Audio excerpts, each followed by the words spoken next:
உமக்கு விரோதமாய் பாவம் செய்யாதபடிக்கு உமது வாக்கை என் இருதயத்தில் வைத்து வைத்தேன். கர்த்தாவே, நீர் ஸ்தோத்திரிக்கப்பட்டவர். உம்முடைய பிரமாணங்களை எனக்கு போதியும். உம்முடைய வாக்கின் நியாய தீர்ப்புகளை எல்லாம் என் உதடுகளால் விவரித்திருக்கிறேன்.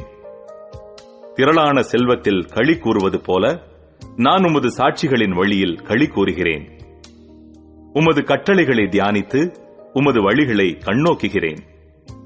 உமது பிரமாணங்களில் மனமகிழ்ச்சியாயிருக்கிறேன். உமது வசனத்தை மறவேன். உமது அடியேனுக்கு அனுகூலமாயிரும். அப்பொழுது நான் பிழைத்து உமது வசனத்தை கைக்கொள்ளுவேன். உமது வேதத்தில் உள்ள அதிசயங்களை நான் பார்க்கும்படிக்கு என் கண்களை திறந்தருளும். பூமியிலே நான் பரதேசி. உமது கற்பனைகளை எனக்கு மறையாதேயும். உமது நியாயங்கள் மேல் என் ஆத்துமா எக்காலமும் வைத்திருக்கிற வாஞ்சையினால் தொய்ந்து போகிறது.